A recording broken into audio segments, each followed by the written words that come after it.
जी बिलावल भुट्टो जरदारी साहब, मैं रिक्वेस्ट करूँगा कि आप हमारे ऑनरेबल नवाब यूसुफ तालपुर साहब के बारे में कुछ थोड़ी सी अगर रोशनी डाल दें। जी बिस्मिल्लाहिर्रहमानिर्रहीम। आपका बहुत शुक्रिया जनाब स्पीकर।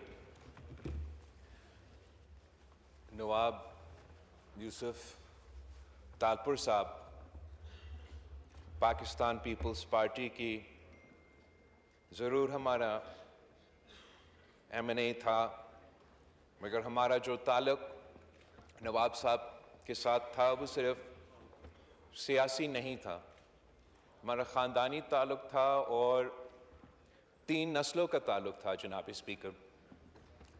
नवाब यूसुफ तालपुर साहब का नाम तो नवाब था, मगर उनकी तरबियत में, उनकी सियासत में, उसके तरीक़ा में जनाब स्पीकर वो नवाब की तरह तो नहीं चलता था।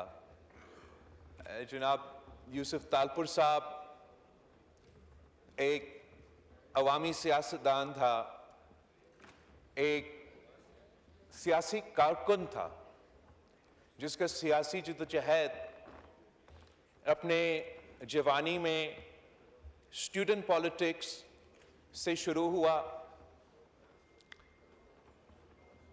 नवाब यूसुफ तालपुर साहब की असूली और नज़रियाती सियासत था जनाब स्पीकर। नवाब यूसुफ तालपुर ने हमारा मुल्क का जो जमहूरियत के लिए जद्दोजहद है, जो आमरीत के ख़िलाफ़ जद्दोजहद है, उसमें एक बहुत अहम किरदार अदा किया। MRD से लेके ARD तक नवाब यूसुफ तालपुर साहब ने अपनी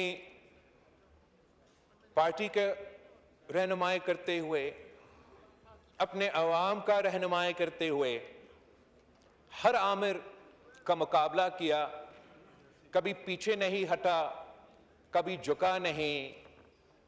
आपको मालूम होगा जनाब स्पीकर कि इन तमाम मराइल पर पाकिस्तान पीपल्स पार्टी और जो भी जमहूरी कारकुन थे, उनके साथ जो आमराना दौर में हुकूमत का सलूक होता था वो अब तारीख का हिस्सा बन चुका है।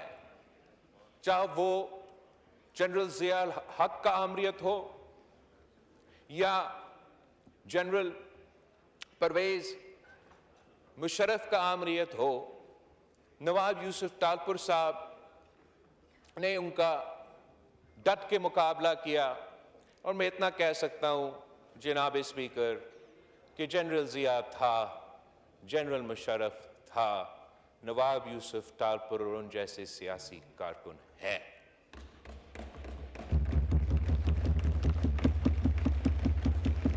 ज़रूर हम आज यहाँ नेशनल असेंबली में वो खुद मौजूद तो नहीं होगा, मगर मैंने सीखा है नवाब यूसुफ तालपुर साहब से जनाब स्पीकर, मेरा सियासी जमात के कारकुन ने नवाब यूसुफ तालपुर साहब से सीखा है कि किस तरीके से अब सियासत उसूलों के लिए करते हैं, सियासत नज़रिया के लिए करते हैं और सियासत एक मकसद के लिए करते हैं। जनाब स्पीकर, नवाब यूसुफ तालपुर साहब ना सिर्फ 1970s में सूबा सिंध की प्रोविंशियल असेंबली में मुंतखब हुआ, मगर 1993 से लेके 2024 तक इस हाउस का नेशनल असेंबली का रहनुमा भी मुंतखब हुआ। आप नेशनल असेंबली के तमाम रिकॉर्ड्स उठाए जनाब स्पीकर, आपको एक भी नवाब यूसुफ तालपुर साहब का ऐसा तकरीर नहीं मिलेगा जो अवाम के मसाइल के ऊपर नहीं होगा, जो असल इश्यूज के ऊपर ही होगा, जो उसूलों और नजरिया के मुताबिक होगा। नवाब यूसुफ तालपुर साहब ने अपना आवाज ज़राअत, जो इस मुल्क की मईशत की बैकबोन है, उसके लिए उठाता रहा। इस मुल्क का वफाकी वज़ीर ज़राअत भी रहा, agriculture and food security, food and agriculture का वज़ीर भी रहा, और जनाब स्पीकर, जिस इशू पे नवाब यूसुफ तालपुर साहब सबसे ज्यादा वर्स था और जिस कॉज के लिए नवाब यूसुफ तालपुर साहब ने हमेशा अपना आवाज उठाता रहा, वो इस मुल्क में जो पानी का बहरान है उसके लिए, जो पानी की तकसीम है उसके लिए, जो पानी की वजह से वफाक में मुतनाज़ा जो टॉपिक्स है, उस इशू पे नवाब यूसुफ तालपुर साहब ने हमेशा अपना आवाज़ बुलंद किया।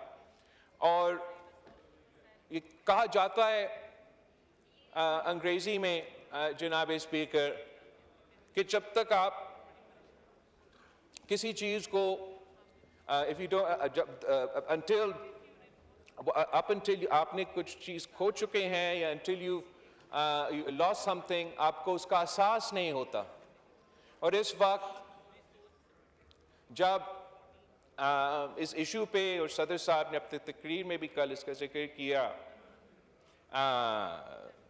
ये फोरफ्रंट पे आ चुका है, तो हम ज़रूर इस मौके पे नवाब यूसुफ तालपुर साहब को मिस कर रहे हैं। हम इसको सलाम पेश करते हैं जनाब स्पीकर। आपका बहुत बहुत शुक्रिया।